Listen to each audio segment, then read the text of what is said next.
少人都話啦，隨住互聯網發達咧，圖書館嘅需求咧就越嚟越少。但係其實圖書館而家嘅功能咧更多同埋更加廣泛嘅，特別係位於市中心多倫多大學嘅利銘澤典城香港圖書館咧，就更加有住獨有嘅特色。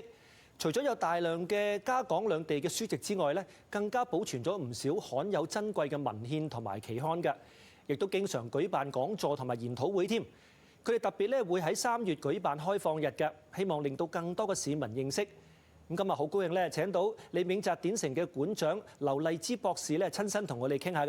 係啊，歡迎你 Maria， 你好。好，多謝邀請。唔該晒你嘅時間先同我哋講下，因為可能唔係好多人認識啊，特別個名都幾難讀啦，所以咧唔係可能知道嘅。OK， 利銘澤典城其實嗰個背景啊、歷史好似之前叫做家港文獻館啊，咁係咪啊？係啊。譬如有幾耐歷史啊？點解叫呢個名等等，同埋最主要同香港嘅聯繫喺邊度咧？好啊，首先咧我講咧利銘澤典城啦，因為好多朋友咧都會問我誒嗰個字點讀啊咁樣啦。咁其實典城咧就係一個古雅嘅方式講藏書閣啦。如果到今日嘅話，我哋可以簡單嚟講就係一個圖書館啦咁樣啦。咁講翻佢嘅歷史啦，正確佢之前咧而家嘅利銘澤典城嘅前身咧就係家港文獻中心嚇。咁當其時咧佢哋就係1994年開始嘅。當其時咧就喺我哋嘅約克大學有阿陸鴻基教授啦，同埋多倫多大學嘅戴安娜教授，佢哋一齊咧就開始咗一個香港嘅研究嘅項目啊。咁亦都開始咗佢哋諗下啊，既然我有研究嘅項目嘅話咧，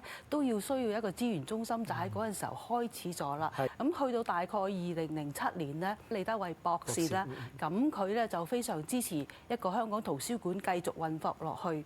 咁就喺2008年咧，就正式咧呢個家港文獻中心咧，就係入咗去我哋多倫多大學圖書館嘅系統之一。亦都咧，利德惠博士好啦，就將呢個圖書館咧以佢父親命名，所以咧就叫做利銘澤典城啦。咁最近有啲朋友咧，好多時候嚟我哋圖書館啦，咁有陣時佢都用簡單嘅稱呼啦，家港圖書館咁都啱嘅。真係數日子嘅話咧，今年咧，就係33年。33年。好啦，咁講翻而家啦，咁啊入翻即係喺多倫多大學個系統裏面啦，咁啊喺而家佢叫 Robot Library 嗰度第8樓啦，係咪啊？即係大家都知，如果去到 UT 一定知嗰度邊度噶啦。咁啊，其實有幾大啊？有幾多藏書啊？同埋你主要而家工作係做緊啲咩咧？嚇？嗱，其實咧，我哋而家個圖書館嗰個面積嚟講咧，係相當大嘅。佢佔據咗大概我哋8樓嘅1/3嘅面積啦。咁我哋而家嘅館藏咧，就係香港以外全世界嚟講咧，係最大嘅一個研究香港嘅特藏。哇！犀利係啊。咁而家如果講書籍嘅話咧，我哋已經超過8萬冊啦。咁仲有咧，差唔多超過4000個期刊。我哋仲有其他嘅資料都有嘅。咁我哋而家咧都有辦好多唔同嘅活動，因為我哋仲有個好好嘅設計咗嘅地方啦，係俾我哋做學術交流啊，或者講座，所以我哋而家係舉辦唔少嘅講座。係非常之好。咁但係我知你哋而家最主力嘅工作咧，反而就係將一啲好罕有嘅一啲書啊或者期刊咧，就叫電子化或者數碼化，然之後儲藏。係咪呢個而家嚟講你最主要嘅工作之一咧？嗱，的確如果我哋而家有主要嘅，我哋希望發展嘅咧有2個項目啦。第一個就係你頭先提到嘅數碼化項目啦，因為我哋圖書館非常幸運啦，我哋有一個咁好咁豐富嘅館藏咧，其實我哋都希望咧透過數碼化，令到一啲喺遠處嘅朋友或者唔同嘅地方嘅朋友咧，可以用到一啲重要嘅文獻。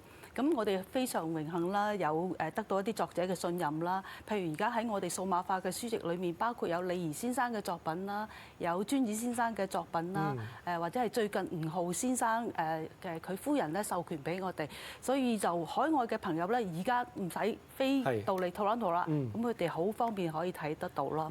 咁我哋第2個發展方向咧，亦都係喺近年咧，就係我哋開始咗收藏一啲香港嘅檔案。咁嗰度都非常重要㗎，或者我舉2個例子啦。第一位咧就係關士光先生，Stanley 關。咁佢咧就係大概90年代就移民咗嚟加拿大，但係喺香港嘅時候咧，佢就係恒生指數嘅創始人。咁佢而家將佢個人嘅檔案咧就全部送晒俾圖書館啦。另外一個我哋最近新收嘅，亦都係對於新聞界嘅朋友咧，都係覺得係好重要嘅收藏，就係陳橋先生啦。阿橋叔啊，係啊。係啦。陳橋先生佢嘅作品啦。啦，包括佢嘅筆記，佢到時攝影嗰陣時候咧留低點樣教學啊，咁佢都留低非常珍貴。同埋咧佢收藏咧佢嗰個時間咧就阿喬叔咧就喺大概70年代。跟住80年代，其實60年代初咧，佢都有做新聞工作㗎。咁變咗佢嘅照片嘅收藏咧，反映咗香港一啲好重要嘅時刻、歷史時刻，所以非常珍貴啦。即係呢個兩個範圍咧，都係我哋最近希望可以再繼續發展、努力工作嘅方面。哇，非常之好啊！我都好期待睇到即係喬叔嗰啲圖片展啊，咁啊就快有啦，係嘛？就快有。係嚟緊嘅開放日，我哋都會展出部分。OK， 好啦，咁你提到有開放日，我知道咧，即係希望你都知道，希望大家即係市民多啲認識你哋咧。咁就3月我2次嘅，咁啊7號嗰個就過咗啦。咁啊，仲有一次就係22號，係咪啊？星期日嘅。咁啊，同埋你哋除咗開放日，仲有少少籌款都做緊嘅，同我哋講講好嘛？係啊，其實因應咧多倫多大學咧喺進入3月份咧，其實佢都有個籌款活動嘅。咁而佢呢個籌款活動咧，其實都有一個配對嘅項目嘅。咁變咗咧喺呢段時間咧，如果係各位善長佢有興趣係支持我哋圖書館嘅話咧，每10蚊佢就會得10蚊。哦，非常好啊！咁都喺3月22號咧，我哋同Illumi Films 咧就合作，就會有慈善電影播放。咁都會喺我哋圖書館隔離嘅 Innes Hall 都非常方便嘅。係，即係可以22號又去你個圖書館參觀，跟住去夾埋睇戲。係啊，係咪咁啊？隔條街。一條龍服務係嘛？22號 OK， 咁啊點樣可以詳情可以聯絡到你哋啊？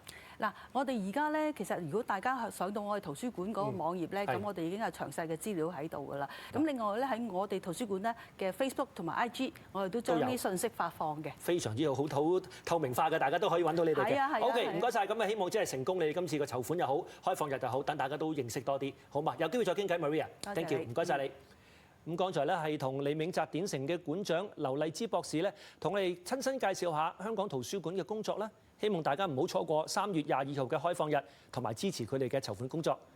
我哋先休息一陣啦，稍後仲有其他環節㗎，轉頭見。